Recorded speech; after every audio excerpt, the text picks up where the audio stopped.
사실 66장으로 가려고 했는데 이 새하늘과 새 땅은 좀 나눠야 될 것 같아가지고 다시 65장을 보는 거예요. 보통 한 장씩만 하는데 이제 새하늘과 새 땅은 한번 보고 지나갑시다. 오늘 우리가 이제 이 새하늘과 새 땅이 있을 것임을 선포하고 있습니다. 이사야서에서, 구약에서 이렇게 종종 등장합니다. 그냥 그 신약에서 예수님이 선포하신 것이 아니라 이미 구약에서 수없이 많이 선포했어요.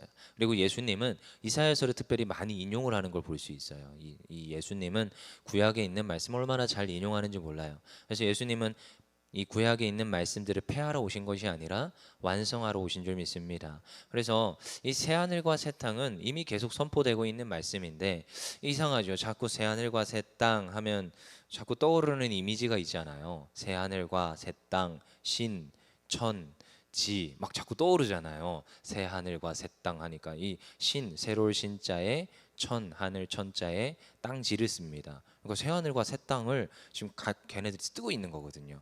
근데 원래 그걸 걔네들의 전유문이 아니라 성경에서 나타나는 언어입니다. 그리고 그 새하늘과 새 땅이 있음을 분명히 선포하고 있습니다. 제가 신학교 때 이 새하늘과 새 땅 세미나를 들은 적이 있습니다. 그래서 특별히 이제 뭐 이렇게 한 2주 동안 진행되는 세미나, 간략한 이제 세미나였는데요. 참 인상 깊었어요. 아, 내가 생각하는 그런 그 천국으로서의 새하늘과 새 땅이 아니었구나. 그냥 전 단순하게 천국이 임한다 뭐 그렇게만 그냥 생각했었는데 이 새하늘과 새 땅의 그 임재가 어느 정도로 가느냐, 이제 그 뭐냐, 예수님께서 재림하시면 이 땅이 새로운 새 땅으로 변한다라는 거죠. 이게 새로운 새 하늘과 새 땅에 대한 신학적 견해들입니다. 그래서 여러 가지 견해들이 있습니다.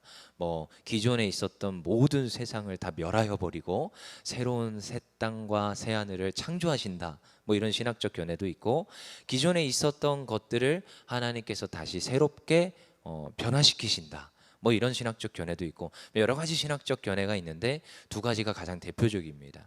그러니까 완전히 싹 쓸어버리고 새롭게 만드시는 것, 그리고 기존에 있는 것들을 새롭게 변화시키시는 것.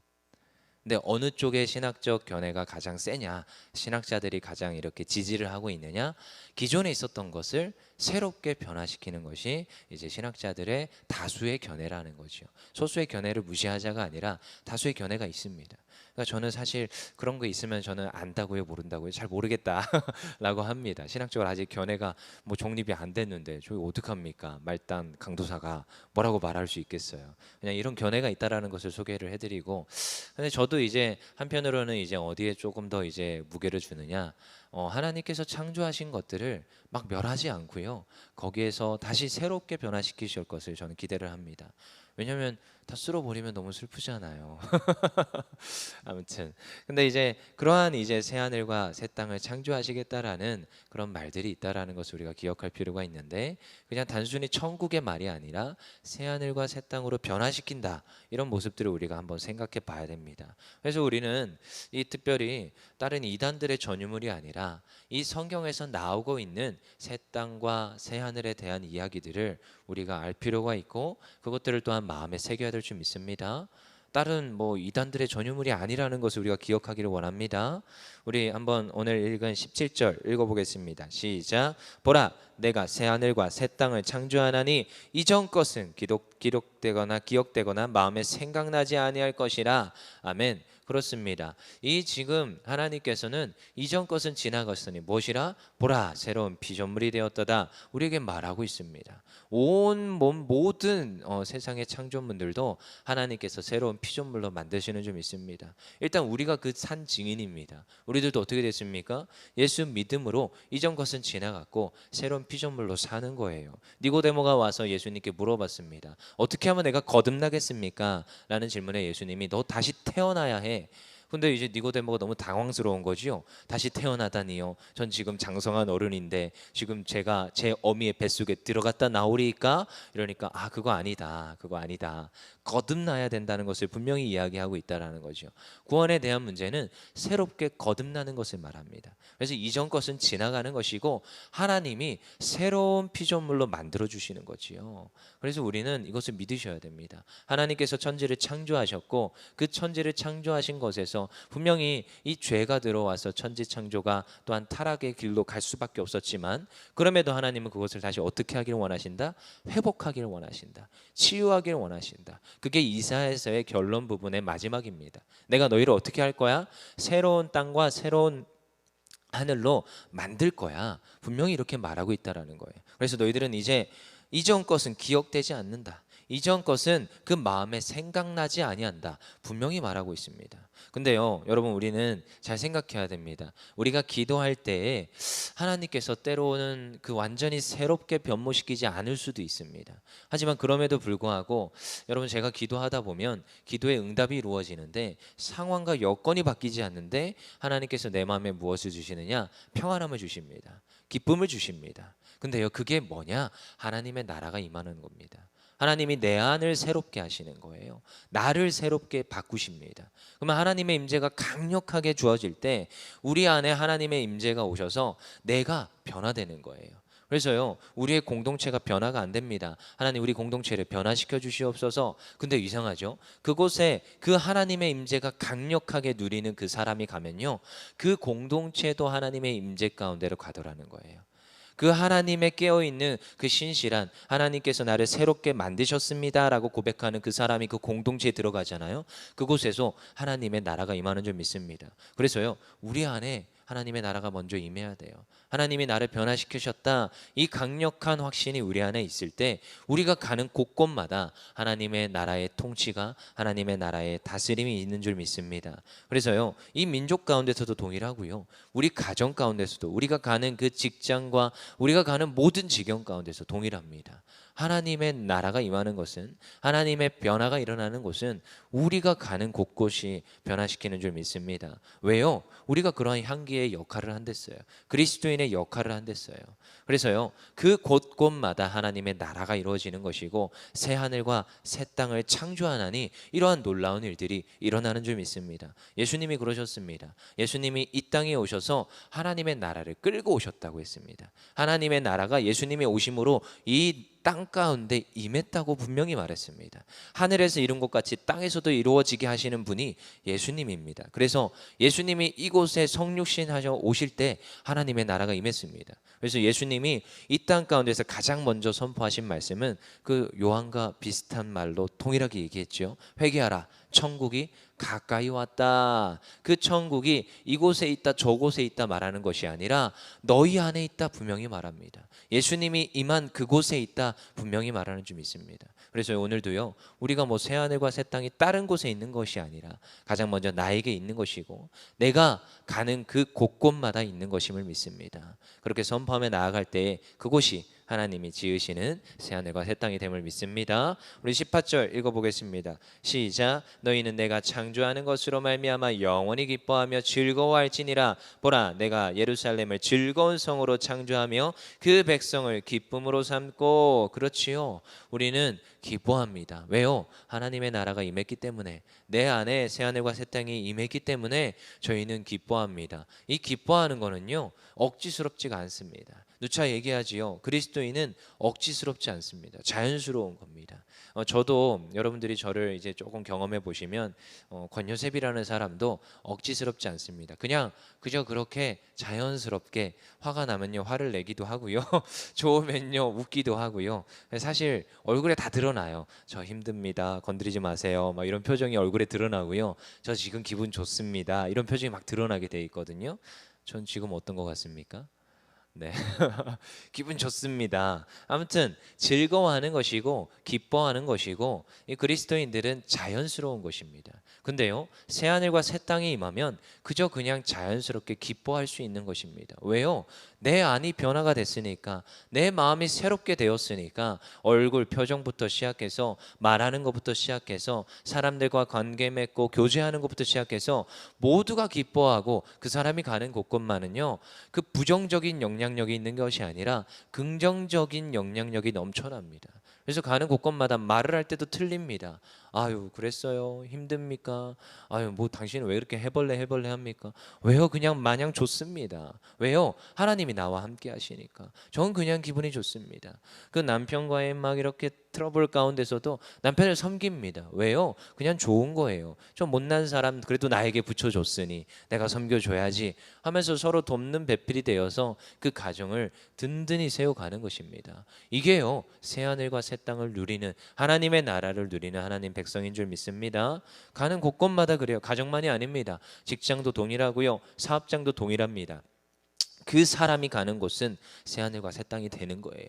하나님의 임재가 강력하게 선포되는 그러한 지경이 되는 줄 믿습니다. 우리 19절 읽어보겠습니다. 시작. 내가 예루살렘을 즐거워하며 나의 백성을 기뻐하리니 우는 소리와 부르짖는 소리가 그 가운데에서 다시는 들리지 아니할 것이며. 아멘. 그렇습니다. 그 하나님의 사람, 하나님의 나라가 임하는 곳은요, 더 이상 우는 소리가 들리지 않습니다. 더 이상 부르짖는 소리가 들리지 않습니다. 물론 하나님께 부르짖으라고 했습니다. 근데 그것과 이것은 조금 뉘앙스가 틀려요. 탄원하고 하나님 앞에 정말로 애절하게 부르짖는 그 고통 가운데 부르짖는 소리거든요. 근데요, 그렇지 않습니다. 그 가운데는요, 고통이 없고 무엇이 있습니까? 기쁨이 있다라는 거예요. 하나님의 보호하심과 인도하심이 있으니까. 근데요, 저는 상황이 바뀌지 않았는데요. 아니요. 그래도 불구하고 기쁨이 있는 것입니다. 아까도 이렇게 뭐 우리 라온이 기도 제목이 왔는데, 사실 어제 밥 먹으러 가면서 그 우리 성민 형제와 우리 여진 자매가 팔짱을 끼고 룰루랄라 걸어가는 걸 봤어요. 그래서 사실 굉장히 어렵다고 들었는데 제가 그 모습을 보면서 사실 이제 목사님과 이렇게 밥 먹으러 가면서 봤는데 속으로 그렇게 생각했죠. 안 어려운가? 굉장히 기뻐하면서 둘이 팔짱 끼고 걸어가더라고요. 근데 이제 그런 모습도 이제 보지만 여러분 그게 그리스도인입니다. 힘겹고 어려울 수 있습니다. 하지만요, 하나님 앞에 침묵으로 기도하며 하나님 지금 상황과 여건은 비록 바뀌지 않지만 하나님의 도우심과 하나님의 일하심이 우리의 삶 가운데 넘침을 믿습니다. 그래서 미리 감사하고 미리 하나님이 일하실 것들을 기대하고 소망하면서 가면요, 얼굴에요 근심과 걱정이 없어요. 아, 이것도 또 지나가게 하시겠구나. 또 살게 하시고 또 우리 가정을 든든히 세우시고 우리 사업장을 든든히 세우시고 하나님의 일하심이 드러나게 하심을 믿고 가는 줄 믿습니다. 그래서 20절, 22절 뭐 이런 내용들이 계속 나오지요. 우리 20절 한번 읽어보겠습니다. 시작. 거기는 날수가 많지 못하며 죽는 어린아이와 수완이 차지 못한 노인이 다시는 없을 것이라. 곧 백세에 죽는 자를 젊은이라 하겠고 백세가 목되어 죽는 자를 저주받은 자이니라. 이러면서 지금 그 새하늘과 새 땅 가운데 그 누리는 자들은 어떻다고요? 백세까지 산다. 뭐 완전수를 가리킵니다. 그런 놀라운 그 삶을 영위하면서 사는데 어떻다고요? 그 삶을 하나님께서 누리는 그 기쁨으로 누리면서 산다는 거예요. 가옥을 건축하여도 그 안에 살고 포도나무를 심을 때 열매를 얻는 삶. 그렇지요. 이러한 삶을 누리면서 산다는 거예요. 이것이 새하늘과 새 땅 가운데 그 하나님 주시는 하나님 나라를 누리면서 사는 것입니다. 그렇죠. 이 땅에서요, 수없이 많은 직장을 가지고 수없이 그렇게 애쓰면서 살아가는데 열매가 있습니까? 하나님께서 말씀하신 그 인생은요, 어떤 인생이었느냐? 아담에게 말씀하셨습니다. 네가 수고하고 땀 흘려서 일하는데 땅은 무엇을 내리라? 엉겅퀴와 가시를 낸다고 했습니다. 하나님 떠난 인생은 그렇습니다. 그래서요, 참 행복을 찾으려면 하나님 앞에 돌아와야 됩니다. 그랬을 때 하나님 안에 있을 때 하나님이 주시는 이 새하늘과 새 땅을 누릴 때 그 삶이 열매 맺는 삶을 살게 되어 있습니다. 소출이 있는 삶을 살게 되어 있습니다. 그래서 하박국에서는 고백하지요. 내가 비록 소출이 없을지라도 나는 누구로 말미암아 기뻐하리라? 여호와로 말미암아 기뻐하리라. 왜요? 여호와 한 분이시면 그것이 답이라는 거예요. 그러면요, 지금은 비록 소출이 없을지라도 그 결말은 어떻습니까? 열매가 있다라는 것입니다. 건축을 하면 가옥이 있다라는 것이지요. 요즘 집이 없다 집을 못 구한다 하는데 집도 있다랍니다. 할렐루야. 하나님 일하시는 줄 믿습니다. 그래서요, 우리는 여호와 하나님, 그분의 일하심, 그분의 나라의 통치가 우리의 삶 가운데 이루어지기를 소망해야 되는 줄 믿습니다. 우리 23절 읽어보겠습니다. 시작. 그들의 수고가 헛되지 않겠고 그들이 생산한 것이 재난을 당하지 아니하리니 그들은 여호와의 복된 자의 자손이요 그들의 후손도 그들과 같을 것임이라. 아멘. 그렇지요. 우리는 누구의 자손입니까? 하나님의 자손인 줄 믿습니다. 그래서 누가복음 3장에 가면 결국 끝끝내 그 족보를 쫓아가잖아요. 누가 아버지예요? 하나님의 아버지입니다. 이 성경에는 족보가 두 가지가 나옵니다. 마태복음 1장의 족보와 누가복음 3장의 족보가 나옵니다. 마태복음 1장은 계속 찾아서 어떻게 되었다. 그래서 예수님이 오십니다. 그렇지요? 그렇지만 누가복음 3장에서는 예수님이 오셨는데 찾아서 올라가 보니까 아담을 지으신 분은 누구예요? 하나님 아버지라는 거예요. 우리는 누구의 자녀라는 거예요? 하나님의 자녀라는 거예요. 특별히 우리는 아브라함 믿음의 자손입니다. 그래서 우리는 믿음의 자녀여야 되는 거예요. 그래서 우리 다음 자손들도 어떻게 해야 되느냐? 믿음의 자손이 되게 해야 됩니다. 패역한 세상의 자손이 아니라 믿음의 자손이 될 수 있도록. 그리고 그 자녀들은 어떻게 된다고요? 분명히 얘기하잖아요. 생산한 것이 재난을 당하지 아니하리라. 소출이 있을 것이라는 거예요. 열매가 있는 삶이 된다는 거예요.